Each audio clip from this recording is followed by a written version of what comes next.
அப்போ ஸ்போர்ட்ஸோடு ஈக்கிறதுக்கு அந்த சமூகத்தில் வரக்கூடிய எல்லா பிரச்சனைகளையும் ஃபேஸ் பண்ணுறது அது ஒரு பெரிய ஒரு இஷ்யூ ஆகிக்காது. நத்திங். அது முன்னுக்கு ஃபேஸ் பண்ணி போகலும் ஆகிக்கும். இப்போ எந்த ஒரு இடத்துலையும் ஃபோர்வர்ட் ஆகிப்பாங்க. எல்லா ஒரு விஷயத்துலையும் கலந்து எல்லாரோடையும் பேசிட்டு அது நல்ல ஒழுக்கங்களை கடைபிடிக்கக்கூடியவங்களாக. ஸ்போர்ட்ஸ் வந்து மெயினாக டிசிப்ளினை வளர்க்கும். ஸ்போர்ட்ஸ் செய்கிறாக்களுக்கு நிறைய ஒழுக்கங்கள் அவங்களோட லைஃப்பில் வரும். என்ன டைமுக்கு ஒர்க் பண்ணுறது, அடுத்தது ஷெடியூலுக்கு ஒவ்வொரு விஷயங்களையும் செய்கிறது, அப்படி நிறைய விஷயங்கள் அவங்களோட சொந்த வாழ்க்கைக்கு மிச்சம் பிரயோஜனமானதாக அமையும். சின்ன பிள்ளைகளாக இருந்தால் நாங்கள் அவங்கள எவ்வளோ பெஸ்ட்டாக ட்ரெயின் பண்ணி அவங்களுக்கு நல்ல நல்ல ஸ்கூல்ஸில் நாங்கள் பேசி அவங்கள எப்படியாலும் ஒரு நல்ல ஸ்கூல்ஸுக்கு போட்டு கொடுக்கறதுக்கு ட்ரை பண்ணுவோம். அது ஒரு கொஞ்சம் பெரிய வயசான பிள்ளைகளாக இருந்தேன்னு சொன்னால் அவங்களுக்கு கிளப்புக்கு போகிறதுக்கான இல்லாட்டி டிஸ்ட்ரிக்ட் டீமுக்கு ப்ரொவின்ஷியல் டீமுக்கு செலக்ட் பண்ணுறதுக்கு இல்லாட்டி டிஸ்ட்ரிக்ட் கோச்சஸ் இங்கே வர வச்சு அவங்கள கொஞ்சம் வழி நடத்துகிற விஷயங்கள் அப்படியெல்லாம் எங்களுக்கு செய்யணும். பெரியவங்களில் யாராலும் நல்ல டேலண்டானவங்க இருந்தால், போல் நல்லா ஃபாஸ்ட்டாக பண்ணக்கூடியவங்க இருந்தால் அந்த ஸ்பீட் மாஸ்டர்னு சொல்லி ஃபாஸ்ட் பவுலிங் இது நடக்குது, அதுகளுக்கு அனுப்பிடும். அப்படி அடுத்தது கிரிக்கெட் ஃபீல்ட்லேயே நிறைய சம்பாதிக்கக்கூடிய வழிகள் இருக்குது. 2015 இப்போ வரங்காட்டி கிரிக்கெட் கோச்சிங் ஃபீல்டில் வந்து தொடர்ச்சியாக செஞ்சு கொண்டிருக்கிறேன். அடுத்தது ஐசிசி லெவல் 1 கோச்சிங் குவாலிஃபிகேஷனோட ஐசிசி லெவல் 2 நடந்து கொண்டிருக்குது. அதுக்கும் அப்ளை பண்ணி ஸ்கில் டெஸ்ட்லையும் பார்ட்டிசிபேட் பண்ணிட்டு வந்திருக்கிறேன். 2016 18 வரங்காட்டியும் குனாசர் காலேஜ்ட கோச் ஆகியிருக்கிறேன். அதோட 2018 நவம்பர்லேருந்து பிரில்லியன்ட் கிரிக்கெட் ஸ்கூல்னு சொல்லி சியோன் இண்டோவில் நடக்குது. இப்போ அது வந்து நான் தான் ஆரம்பித்தேன். என்னோட இப்போ உமர்கான் என் நண்பர் தான் வரும், நானும் ரஹமத்துல்லான்னு சொல்லி நாங்கள் 3 பேரும் அதை கண்டினியூவாக செஞ்சுட்டு இருந்தோம். அதுக்கு பின்னால் எனக்கு ஜப்பானுக்கு போகக்கூடிய ஒரு வாய்ப்பு ஒன்று கிடைச்சி நான் ஜப்பானில் போயிட்டு ஒரு 4 வருஷம் ஜப்பானில் இருந்துட்டு நான் அங்கே போயிட்டு 1வது வாரத்திலிருந்தே நான் அங்கே மேட்சஸ் அப்படின்னா ஜப்பானில் ஃபர்ஸ்ட் கிளாஸ் டீமுக்கு சிபா ஷாக்ஸ்னு சொல்கிற டீம் ஒன்றுக்கு போயிட்டு விளையாடி அங்கே ஜப்பானில் head coach, Japan captain, 19 captain அவங்களோட தான் கூடுதலாக அவங்களாம் ஒரே டீமாக தான் இருந்தோம். அவங்களோட ப்ராக்டிஸ் பண்ணுற அப்படி இருந்துச்சு. அது கோச்சிங்கும் அங்கே போயிட்டு சின்ன பிள்ளைகளுக்கு நாங்கள் ஆரம்பித்தோம். அங்கேயும் ஸ்ரீலங்கன்ஸ் பிள்ளைகள் ஒரு 30 பேர் அங்கே இருந்தாங்க. அதோட ஆப்கானிஸ்தான், பாகிஸ்தான், இந்தியா, ஜப்பனீஸ் பிள்ளைகள் அப்படி எல்லாருமே அதில் மிக்ஸாக, நேபாளிஸ் அங்கேயும் கோச்சிங் செஞ்சேன். ஒரு நல்ல ஒரு எக்ஸ்பீரியன்ஸை பெற்றிருப்பீங்களா? கட்டாயம். உங்களுடைய இந்த பயணம் உண்மையிலே பல அனுபவங்களை பெற்று வந்திருக்குன்னு நினைக்கிறேன்.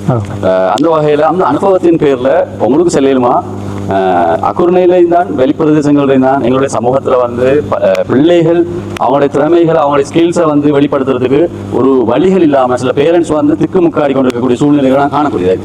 அவங்க கல்வித்துறையில் அவங்க வந்து மேலோங்கி போகிறதுக்கு கொஞ்சம் கஷ்டப்படுற எல்லாருக்கும் அந்த எஜுகேஷன் வரதில்லை. அதே மாதிரி ஸ்போர்ட்ஸுக்குள்ளார எப்படியான பிள்ளைகள் இன்வால்வ் பண்ணலாம், அதாவது வாரத்தினால அவங்களோட பெனிஃபிட் என்ன, பேரண்ட்ஸுக்கு நீங்கள் கொடுக்க வேண்டிய அவங்களோட எக்ஸ்பீரியன்ஸ்னால கொடுக்கக்கூடிய மெசேஜ் என்ன? இதில் நான் கட்டாயம் இந்த நோக்கத்தில் சொல்கிறேன்னு சொன்னால் கட்டாயம் எல்லா பிள்ளைகளும் ஏதாலும் ஒரு ஸ்போர்ட்ஸில் கட்டாயம் அவங்கள என்ன சொல்கிற எக்ஸ்பீரியன்ஸ் எடுக்க விடணும் ஒரு பேரண்ட்ஸ். ஏன்னா அந்த ஸ்போர்ட்ஸ்னு சொல்கிறது வந்து ஒவ்வொரு பிள்ளைக்கும் அது ஏராளமான விஷயங்களை கற்றுக் கொடுக்கும்.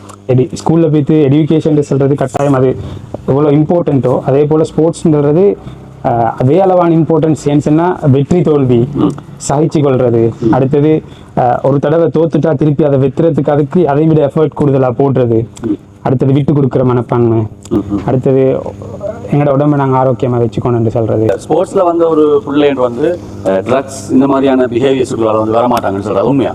அது எந்த பிள்ளை ஸ்போர்ட்ஸை ஒரு ப்ரொஃபஷனலாக ஒரு கோலாக எடுத்துட்டு முன்னுக்கு போகணும்னு நினைக்கிதோ அது ஒரு நாளும் ட்ரக்ஸுக்குள்ளே போகிறதுக்கு சான்ஸ் குறைவு. ஏன்னு சொன்னால் ஸ்போர்ட்ஸில் ஒரு எய்மை வச்சு போகிற நேரத்தில் அதுக்கான எஃபர்ட் கொடுக்குறது வந்து ஏராளமான வழிகளில் எஃபர்ட் கொடுக்க ட்ரை பண்ணுவாங்க. அப்போ அவங்களோட நோக்கம் எப்படி சரி இதில் போகணும், இதில் அடைஞ்சு கொள்ளணும், அதுக்கு எங்களை எப்படி தயார் பண்ணுற, எங்களோட உடம்பு எப்படி தயார் பண்ணுறது. பிள்ளைகள் வந்து விளையாட்டு எந்த ஒன்றுக்கு இன்ட்ரெஸ்ட் இல்லாட்டி விளையாட்டுக்கு இன்ட்ரெஸ்ட் ஆகிப்பாங்க தானே இல்லையா? அந்த சில அனுபவங்களை உங்களுக்கு இப்போ பேரண்ட்ஸ் வந்து சில விஷயங்கள் வந்து அந்த பிள்ளைகள் இப்படி மாற்றினதுனால இப்படியான என் பிள்ளை இப்படி போக இருந்தது, இப்படி மாறிட்டாங்க, இப்படி இருந்துச்சு அப்படின்ற நிறைய அனுபவங்கள் இருக்குது. நிறைய பேரண்ட்ஸ் ஸ்போர்ட்ஸில் இன்வால்வ் ஆகினது அவங்களோட பிள்ளைகள் ஸ்போர்ட்ஸில் இன்வால்வ் ஆனதுக்கு பின்னால் அவங்களோட பிள்ளைகளோட மாற்றங்கள் ஒரு நோக்கத்தை வச்சு ஒரு பயணம் அப்படின்றதுனால அந்த அடுத்த தேவையில்லாத விஷயங்கள் ஈடுபடுறது மிச்சம் குறவு. அதோட ஸ்டடீஸுக்கு வந்து மேனேஜ் பண்ணுறதை கைட் பண்ணின்னு சொன்னால் விளையாட்டு பிள்ளை நல்லா ஸ்டடீஸ்லையும் நல்லா ஆயிப்பாங்க மேனேஜ் பண்ணுறது. இன்னொரு இப்போ இன்னுக்கு ஒரு காலத்தில் ஒவ்வொருத்தரும் சமூக வாழ்க்கைக்குள்ளுக்கு போகிற நேரத்தில் நிறைய விஷயங்களை ஃபேஸ் பண்ண வேண்டி வரும். அப்போ ஸ்போர்ட்ஸோடு ஈக்கிறவருக்கு அந்த சமூகத்தில் வரக்கூடிய எல்லா பிரச்சனைகளையும் ஃபேஸ் பண்ணுறது அது ஒரு பெரிய ஒரு இஷ்யூ ஆகிக்காது நத்திங் அது முன்னுக்கு ஃபேஸ் பண்ணி போகலும் ஆகிக்கும் இப்போ எந்த ஒரு இடத்துலையும் ஃபார்வர்ட் ஆகிப்பாங்க எல்லா ஒரு விஷயத்துலையும் கலந்து எல்லாரோடையும் பேசிட்டு அது நல்ல ஒழுக்கங்களை கடைபிடிக்கக்கூடியவங்களாக்கும். ஏன்னா ஸ்போர்ட்ஸ் வந்து மெயினாக டிசிப்ளினை வளர்க்கும். ஸ்போர்ட்ஸ் செய்கிறாக்களுக்கு நிறைய ஒழுக்கங்கள் அவங்களோட லைஃப்பில் வரும். என்ன டைமுக்கு ஒர்க் பண்ணுறது, அடுத்தது ஷெடியூலுக்கு ஒவ்வொரு விஷயங்களையும் செய்கிறது, அப்படி நிறைய விஷயங்கள் அவங்களோட சொந்த வாழ்க்கைக்கு மிச்சம் பிரயோஜனமானதாக அமையும்.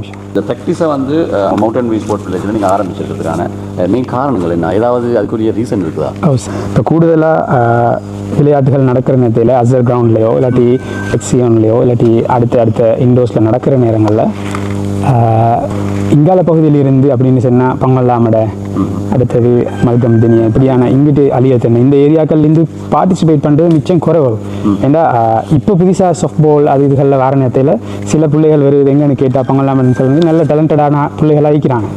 அப்போ அவங்கள போல இன்னும் நிறைய பேர் இருப்பாங்களே இங்கால. அவங்களுக்கு ஒரு முறையான ஒரு இது ஒன்று அமைச்சு கொடுக்கறது ஏழுண்டு சொன்னால் மிச்சம் பிரயோஜனம் ஆகிக்குன்னு சொல்லி யோசிச்ச நேரத்தில் அப்போ இங்கே மஷாலாண்டு மவுண்டன் வியூ ஸ்போர்ட்ஸ் வில்லேஜ்னு சொல்லி ஒரு இண்டோ ஒன்று ஆரம்பிச்சுக்கிறேன். அது ஒரு ஆகப்பெரிய விஷயம். இந்த ஊரில் இருக்கிறவங்களுக்கு மிச்சம் பிரயோஜனம் ஆகிக்கும். அப்போ இங்கேயே நாங்கள் ப்ராக்டிஸை ஸ்டார்ட் பண்ணால் இங்கே உள்ளவங்களுக்கு அது ஒரு பிரயோஜனம் ஆகிக்கும். அதோட சின்ன பிள்ளைகள் வந்து யார் அவங்க பேரண்ட்ஸுக்கு அவங்களுக்கு யார் இன்ட்ரெஸ்ட் ஆகிக்கிறாங்களோ அவங்க வந்து ப்ராக்டிஸ் பண்ணி இது பண்ணுற நேரத்தில் லேசாக பெரிய ஸ்கூல்ஸுகளுக்கு அப்படின்னா அசர் காலேஜுக்கு ஆகிக்கணும், இல்லாட்டி வேறு ட்ரினிட்டி என்தனிஸ் பெரிய ஸ்கூல்ஸுக்கு வந்து அட்மிஷன் எடுக்கிறது அந்த கிரிக்கெட்டை வச்சு அந்த ஸ்கூலுக்கு போகிறதுக்கு மிச்சம் சான்ஸ் ஆகிக்கும். இன்றைக்கி ஏராளமான பேரண்ட்ஸ் அதை மிச்சம் ட்ரை பண்ணிக்கிறாங்க. ஆமாம், கண்டி டிஸ்ட்ரிக்டில் இருக்கக்கூடிய பெரிய பெரிய ஸ்கூல்களுக்கு வந்து ஸ்போர்ட்ஸ் மெயினாக டார்கெட் பண்ணி பார்க்குறாங்க. ஸ்போர்ட்ஸை வச்சு தான் அடுத்த கட்டத்துக்கு அவங்கள சாய்ஸ் பண்ணுறதுக்கும் நிறைய சான்சஸ் கூட. அப்படி ப்ராக்டிஸை வந்து நீங்கள் ஆரம்பிச்சு போகிறேன்னு சொன்னால் எப்படியான முறையில் இது செய்கிறதுக்கு நீங்கள் எத்தனைச்சிக்கிறீங்க? இந்த ஏஜ் லிமிட்டில் வந்து நீங்கள் எதிர்பார்க்குறீங்க? ஏஜ் லிமிட்னு சொன்னால் சாதாரணமாக ஒரு 7-8 வயசுல இருந்து பிள்ளைகளே அடுத்தது பெரியவங்க வராங்க. எத்தனை வயசு ஆகினாலும் எங்களோட அகாடமியில் ஜாயின் ஆகின்ற ஒரு சிஸ்டத்தில் தான் நாங்கள் செய்கிறோம். அது பொதுவாக 18 வயசு கீழே இருக்கிறவங்களை நாங்கள் ஒரு அகாடமி சிஸ்டத்தில் செய்வோம். 18 வயசுக்கு மேலே வரவங்களுக்கு நாங்கள் ஒரு கிளப் சிஸ்டமாக அதை அமைச்சு கொடுப்போம். அப்போ அவங்களுக்கு தேவையான மாதிரி மேட்சஸ் நாங்கள் அரேஞ்ச் பண்ணி ஒவ்வொரு இடங்களுக்கு பிடி மேட்சஸ் விளாடுற மாதிரியும், பெரியவங்களுக்கு அடுத்த சின்னவங்களுக்கு எல்லா பேசிக்ஸையும் அழகான முறையில் ஒரு கிரிக்கெட்டை அடிப்படையை ஒவ்வொருத்தரும் விளங்கி அதுக்கு பின்னால் அவங்களோட ஸ்கில்ஸுக்கு ஏற்ற மாதிரி டெவலப் ஆகிற ஒரு சிஸ்டத்தில் தான் நாங்கள் இதை ஆரம்பிக்கிற நோக்கமாக. பிள்ளைகளுக்கு அடுத்த கட்டமாக இவங்களுக்கான எப்படியான வாய்ப்புகளை செஞ்சு கொடுப்பீங்க? இந்த பிள்ளைகளை ட்ரைனிங் ஒரு 6 months ஒரு 1 year ட்ரைனிங் ஆகி போகிறாங்க. போனது பிறகு அடுத்த கட்டத்துக்கு அவங்களுக்கு ஏதாவது நல்ல வேறு கிளப்ல எல்லாம் விளையாடுறதுக்கு வாய்ப்பு செஞ்சு கொடுப்பீங்களா? கட்டாயம். அது அவங்களோட வயசு ஏஜ் கேட்டகரியை பொறுத்து சின்ன பிள்ளைகளாக இருந்தால் நாங்கள் அவங்கள எவ்வளோ பெஸ்ட்டாக ட்ரெயின் பண்ணி அவங்களுக்கு நல்ல ஸ்கூல்ஸில் நாங்கள் பேசி அவங்கள எப்படியாலும் ஒரு நல்ல ஸ்கூல்ஸுக்கு போட்டு கொடுக்கறதுக்கு ட்ரை பண்ணுவோம். அது ஒரு கொஞ்சம் பெரிய வயசான பிள்ளைகளாக இருந்தேன்னு சொன்னால் அவங்களுக்கு கிளப்புக்கு போகிறதுக்கான இல்லாட்டி டிஸ்ட்ரிக்ட் டீமுக்கு ப்ரொவின்ஷியல் டீமுக்கு செலக்ட் பண்ணுறதுக்கு இல்லாட்டி டிஸ்ட்ரிக்ட் கோச்சஸ் இங்கே வர வச்சு அவங்கள கொஞ்சம் வழி நடத்துகிற விஷயங்கள் அப்படியெல்லாம் எங்களுக்கு செய்யணும். பெரியவங்களில் யாராலும் நல்ல டேலண்டடானவங்க இருந்தால் போல் நல்லா ஃபாஸ்ட்டாக பண்ணக்கூடியவங்க இருந்தால் அந்த ஸ்பீட் மாஸ்டர்னு சொல்லி ஃபாஸ்ட் பவுலிங் இது நடக்குது, அதுகளுக்கு அனுப்பிடும். அப்படி அடுத்தது கிரிக்கெட் ஃபீல்ட்லேயே நிறைய சம்பாதிக்கக்கூடிய வழிகள் இருக்குது. ஸ்கோர் பண்ணி அம்பையரிங், ஸ்கோரர்ஸ், அடுத்தது ட்ரெயினர், அடுத்தது அனலைசர், இப்படி நிறைய ஃபீல்டு இருக்குது. அப்போ இப்படியான விஷயங்களையும் யாராலும் விருப்பமானவங்க இருந்து அவங்களுக்கு நாங்கள் கைட் பண்ணி அவங்க இன்ட்ரெஸ்ட் உள்ளவங்களை இதுலேயே ஒரு ப்ரொஃபஷனல் லெவலுக்கு கொண்டு போகிறது. இந்த ஸ்போர்ட்ஸில் இன்ட்ரெஸ்ட் உள்ளவங்க ப்ரொஃபஷனல் அதுலேயே ஒரு ப்ரொஃபஷனல் எடுத்துக்கொள்ளும். ஃபியூச்சரில் வந்து அவங்களுக்கு ஒரு நல்ல ஒரு இன்கமையும் இதில் பேஸ் பண்ணி கொள்ளையுமே அவங்க இதில் இருந்து தொடர்றவங்க இல்லை. கிரிக்கெட் ஃபீல்டுங்களோட வார்த்தை கிட்டத்தட்ட அவங்களோட எப்படி இருந்துச்சு?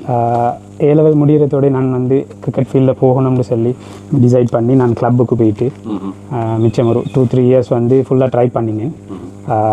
அன்ஃபார்ச்சுனேட்லி எனக்கு ஃபஸ்ட் கிளாஸ் உள்ளுக்கு விளையாட கிடைக்கல. ஆனால் அந்த ஃபஸ்ட் கிளாஸ் கிளப்போட 2-3 வருஷம் நான் தொடர்ந்து கண்டினியூவாக ப்ராக்டிஸ் பண்ணி நான் அங்கே போனதுக்கு பின்னால் தான் கிரிக்கெட்னு சொல்கிறது, கிரிக்கெட்டில் இவ்வளோ விஷயங்கள் இருக்குது, இவ்வளோ பெனிஃபிட்ஸ் இருக்குதுன்னு சொல்லி அங்கே போயிட்டதுக்கு பின்னால் தான் நான் அதை அறிஞ்சு கொண்டேன். அதுக்கு பின்னால் என் ஃப்ரெண்ட் ரஹமத்துல்லா அவர் வந்து நாங்கள் 2 பேரும் கூட தான் ட்ரை பண்ணிட்டு இருந்தோம். அப்போ அவர் வந்து ஃபஸ்ட் கிளாஸ் விளாடிட்டு பின்னால் நாங்கள் 2 பேரும் சேர்ந்து தான் கோச்சிங் ஃபீல்டில் வந்து ஸ்கூலுக்கும் எப்படியாவது எங்களோட ஸ்கூலில் ஒரு லெவலுக்கு கொண்டு போகணும்னு சொல்லி ட்ரை பண்ணோம். அதோட அக்குர்நிலையும் நாங்கள் இன்னும் நிறைய பிள்ளைகளை உருவாக்கணும்னு சொல்லி கோச்சிங் ஃபீல்டில் வந்து முயற்சிகளை செஞ்சோம். தொடர்ந்து மஷால் நிறைய பிள்ளைகள் உருவாகி நாங்கள் நிறைய பேர் அதில் பிரயோஜனம் அடைஞ்சிக்கிறாங்க. ஸ்போர்ட்ஸ் மூலமாக நிறைய பெனிஃபிட்களை உங்களோட பிள்ளைகளுக்கு வளர்த்து கொள்ளையிலும். அந்த மவுண்டன் வியூ ஸ்போர்ட்ஸ் வில்லேஜில் உங்களுக்கான ஒரு பிள்ளைகளுக்கான ஒரு எதிர்காலத்தை தீர்மானிக்கக்கூடிய ஒரு அடித்தளமாக நாங்கள் ஆரம்பித்ததுக்கு இருக்கின்றோம். எனவே அதற்கான May 1 அதற்கான அப்ளிகேஷன் கோரப்படுகின்றது. அந்த அப்ளிகேஷன் எடுக்கப்பட்ட காலத்திலிருந்து தொடர்ச்சியாக சாட்டர்டே சண்டேயில் தான் நாங்கள் அந்த ப்ராக்டிஸ் காலையில் நடக்கும். சண்டே.